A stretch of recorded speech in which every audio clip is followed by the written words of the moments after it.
Hey guys, I'm Rachel Lynn for Queen Bee of Honeydews, and today I'm going to show you how I made these gorgeous antique mirrors. So let's get started. To start this project, I first created the antique mirrors out of some 10 by 12 inch panes that I picked up at Lowe's.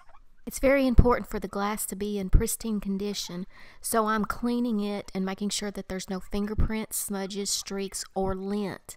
I'm using latex gloves and lint-free cloths to do this, and I'm checking at an angle against the light to make sure there's absolutely nothing left behind on this glass. And now I'm ready to begin. And this bottle that I'm using contains 1 part vinegar to 2 parts water. That's what we'll be using for our solution. And all I'm doing is spritzing the glass. I don't like the way that this is looking. It's coming out too much as a mist, so I'm going to wipe that off. And I'm going to start all over on this. If you have any issues with it, you can always just wipe away and go again. Just make sure that you're getting out more of a droplets on your glass and not really a complete coverage. So I'm just going to step back and barely squeeze the trigger on this now, and I don't know if you can really see how that's coming out, but I'm just making just little droplets along the glass. And then I'm just going to apply a really fine layer of Krylon's Looking Glass. And I'll leave a link to this down below for you, but you can see that I'm just going in back and forth about 10 to 12 inches away from the glass. I'm not trying to saturate it at this point. I'm just doing a real fine mist. And then I'm just going to let this dry for about 60 seconds. And let me see if maybe I can lift this up and show you guys what the water droplets look like. I think they look a little bit bigger and like there's more there in this lighting than the way it looked to me when I was doing it. But you can see how they're just water droplets on there, pardon the light. Just let that dry for about 60 seconds on top of those water droplets, and then go back over it. And I'm speeding this up. Do about 2 more layers, letting it dry again, about 60 seconds between each coat. Now after that last layer, I'm going to begin to distress the mirror with a lint-free towel. And I want you to know that I'm working along the edges and really focusing my attention more along the edges, because that's the way a natural mirror would look that's antiqued. I'm also absorbing a lot of those water droplets off of the center. And let me see if I can show you how it looks initially. You can kind of see. And I'm going to go back over this because I like to do this in layers. And I'm going to just lightly touch some of those distressed areas that I just removed with a little bit of that Looking Glass paint again. And I'm going to go in and just keep doing this until it looks just the way that I want it. You really can't mess this up. I'm just going to hit some of these areas so that they're not as obvious. And then when that finishes drying, I'm going back over with some flat black. And again, I'm going to do 3 coats of paint on this and let it dry. This is sped up very fast. I'm letting this dry for about 60 seconds between each coat. This also helps seal and protect the finish. And as you'll be able to see in a moment, it is reflective. You can see the tree in the background a little bit, but it definitely has that worn look to it. Okay, so moving along to the woodworking portion of this project. I wanted to make this as simple as possible, so I'm just going to frame out 1/2 inch plywood with 1 by 2 inch pine that I've mitered on the ends.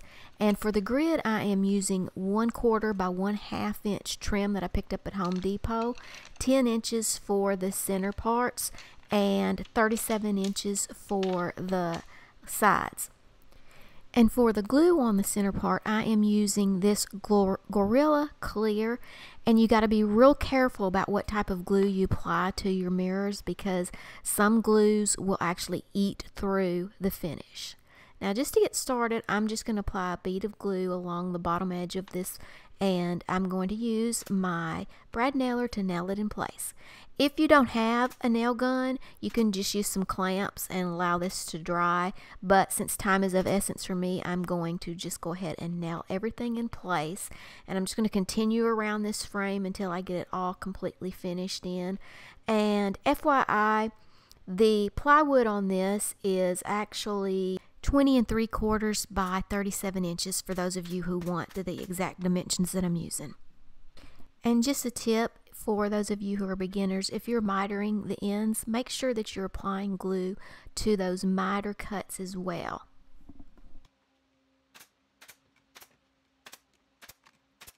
And I'm just going to pull this back a little bit so you can see this last piece going in, so you can get a better view of what I'm doing.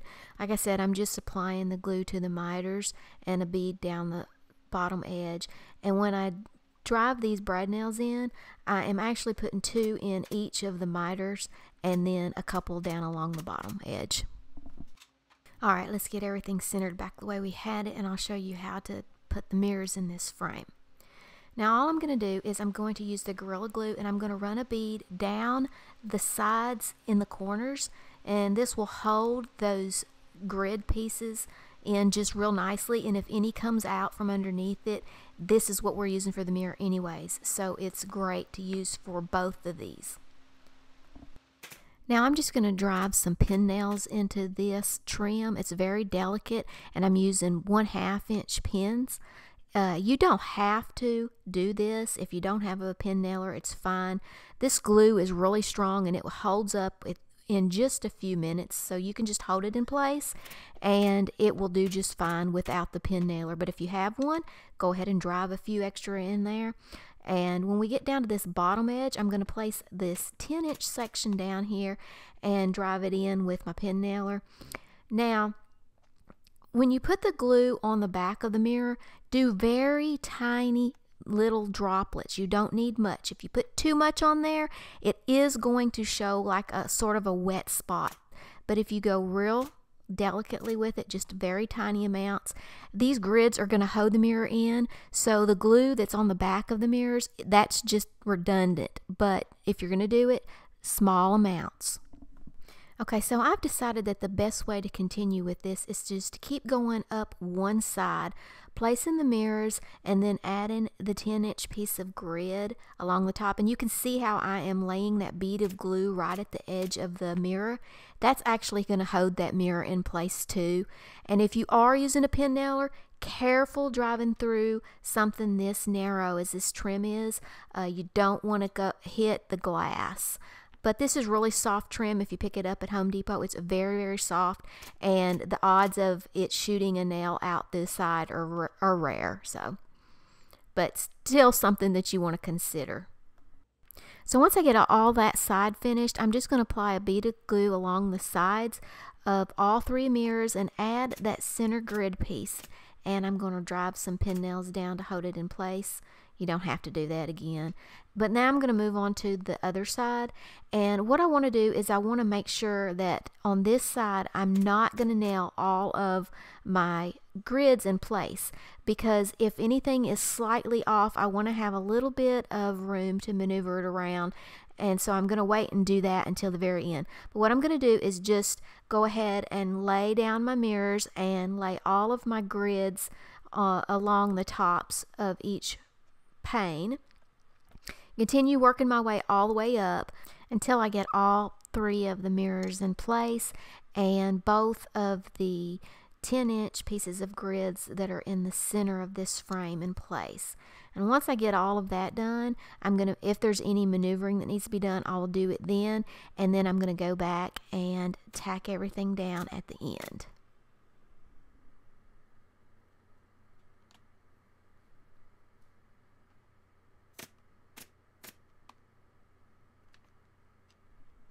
Now I'm just going to add in that very final piece of grid at the very top and tack it in place, and this is all ready to be primed and painted. And so before I get around to painting it, I'm going to just tape off all the glasses so that I can caulk. And I'm not going to make you watch me tape this whole thing off, but I did want to point out, if you notice in this frame, I've turned off the artificial lighting that I use, and I'm just using the sunlight, and the mirror looks a little bit more warmer tone than it did in the previous frame. So because I'm going to paint mine, I'm going to apply a little bit of caulk along the seams, and I've just cut my tube with a very small angled hole, and I'm using a window caulk that is fast dry and paintable. I'm just going to apply a bead along where the outer picture frame meets the trim. and I'm just a very small amount, and I'm just smoothing in with my finger. I'm not really great at doing the caulking thing, but I get the job done. So anyway, I'm just going to apply that where I feel like it's needed, which is just along the edges here, and really doesn't have to have it. It's a very tight seam. But I'm going to let this dry, and then I will come back and show you how I paint it.